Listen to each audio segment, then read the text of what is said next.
All right. So think back to a time when you were unable to afford something like a new TV or a new car or just moving out for the first time. And so you wanted to save up enough for it. But over time, you noticed you never made progress on buying that. You never made enough money. And you may have even started losing money over time. And even now, going into college, student loans are a big thing too. So when you're unable to afford stuff like that, that's where you need something like a budget to keep track of your money and not let the loan go further than you need it to. So, wrong way. The point of this speech is that developing your budget is very beneficial because it allows you to manage your expenses, set goals, and to be able to afford things down the road, not let loans take over, and kind of get an idea for what you want to do later. And so I've done a lot of research on this topic, me being the numbers guy. I have a lot of interest in anything financial, any numbers, and especially lately because I've been doing a lot of work and looking into my student loans, figuring out all that. I've had to look more into how my budget would be according to that, and then moving out, being able to get all the utilities and everything. So, yeah, I've done a lot of look at that over the last year and a half, ever since I started going to school. And so, yeah, the reason that this is important now is because of college for me and all of you guys. So I figured this would be a great thing to bring up.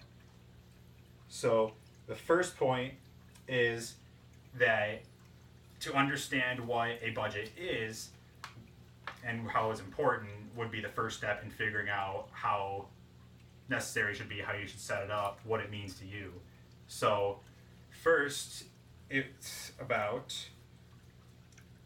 a budget itself is basically a way to arrange your income around your expenses so that you have an idea for where the money's going to go. And this was introduced by DaveRamsey.com in their article titled "What is a Budget?", where they define it as simply a estimate of the income and expenses you plan to have over a set amount of time for different categories. So you would have food, housing, transportation, clothing. Those are all different categories you would put money into, and you plan accordingly with how much you make at whatever job you have. And then the second one is what it's used for, which is it's basically a way to look at what money you have, how you spread out your money amongst the different categories, and moreover see where you can improve in those areas. So this was from mymoneycoach.ca, and they have one titled "What is Budgeting?" That's their article, and that is about the overall budgeting code, how you would budget, where you would budget things to, what would be the best way to do so. And they say that they categorize it along with Dave Ramsey as a essential way to balance income with estimates that you get for expenses. So that's where that would be. So now that we've known the what is and what is it for a budget, we need to see what exact things it would be used for, what examples you would have. So we would have first on here a short-term goal for you would this would be emergency funds. You would have monthly or weekly payments on things, and just overall allocation for food and gas money. So this would be also included with impulse buying, which people tend to do when they go to a store. They look at something, they're there for one thing, they'll come up with 5 things. So they said on Quicken.com in in their article Short-Term Budgeting Tips that this would be about avoiding debt and trying to put a perspective on where your money's going. So while you think you're putting 30% into food, you might actually be putting 35. And then where you thought transportation has 20%, turns out you only have 12% on it. So you don't really know where the numbers are until you see where they're put on with your budget. And then another site called debt.com, they have an article of statistics called Personal Finances Statistics that shows a whole list of different statistics over different websites, including one from the United States Bureau of Labor Statistics. And that one shows many different areas from student loans, credit card loans, total number of people under the poverty line, stuff like that. Personal finances statistics shows more specifically that we have 19% of Americans without an emergency budget, and 31% don't even have $500 in emergency. So if they get in a car accident, someone breaks their leg, if they fall down some stairs and need to be rushed to the hospital, suddenly they have nothing. They have no way to get any emergency funds, get people to the hospital, get them back from the hospital. If it happens again, you're even more screwed. So in the short term, even that's important to look at. And then, you would have to save even more for short term. So then the next one is for long-term goals, which are more about saving for retirement, trying to build up interest and credit, and then your student loans and any debts need to be fulfilled. So our first site here, learnmoney.org, they have an article titled Goals and Budgeting Decisions. This one talks about how you should plan your money out, so what kinds of goals you would have for it. They have ones like buying a car or a house, settling a loan, a debt.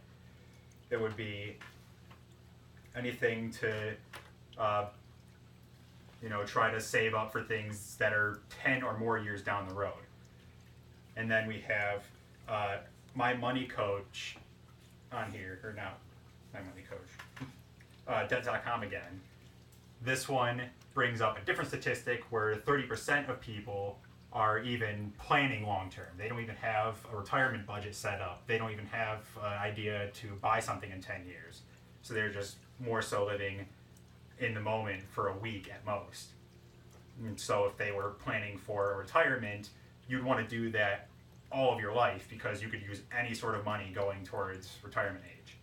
And that's one of the hardest parts of budgeting that people haven't really gotten used to. It's very hard to get used to it. And then, now that we've seen the short-term and long-term budgets goals, we'd have to now look at not what you can gain from it, but what you can lose from it. So you could see where waste comes in. You could see where you're starting to overspend. You could see if there's any taxes that you haven't taken into account. So if you were planning to save like $1,600 a month, you have to look at, you have to see how much you're going to earn. That's going to take $2,000 before tax. So it's things like that you have to look at. And a budget definitely helps. So one of the most important parts of that is preparing for an emergency that should anything come up, then you would have to be prepared for that in the long run. This means that looking back at the 31% don't even have $500 from debt, that shows, if they get in an accident, if there's a car accident, or if something happens to your house, a natural disaster happens, you have to prepare to pay all of that, and when you have nothing set aside for it, then you have to take in from your other aspects, so your transportation costs, your food costs, any clothing, and stuff like that.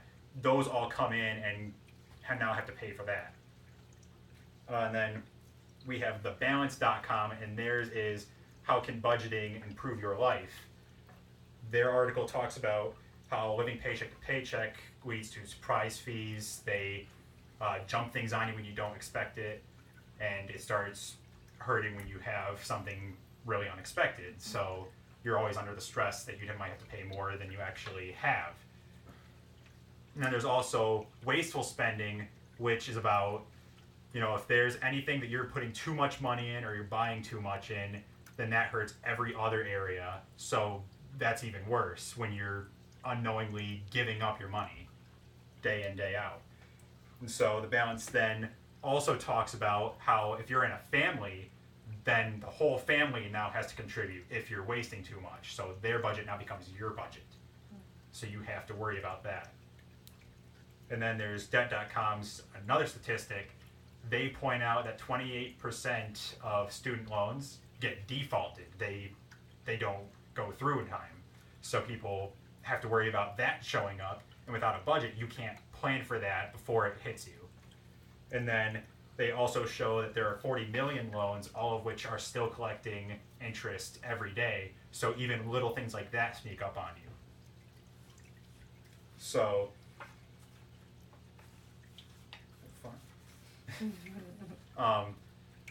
so yeah, we've talked about the differences between short-term and long-term goals, what exactly a budget is, what it's used for, what you could lose as well as gain from it. So that would be something to consider when you're looking into making your own budget. And starting a budget also gives you the ability to be financially aware, as well as help other people, your friends and family, figure out how to set their budget. So learning that would not only benefit you, but it would benefit everyone else. That's it.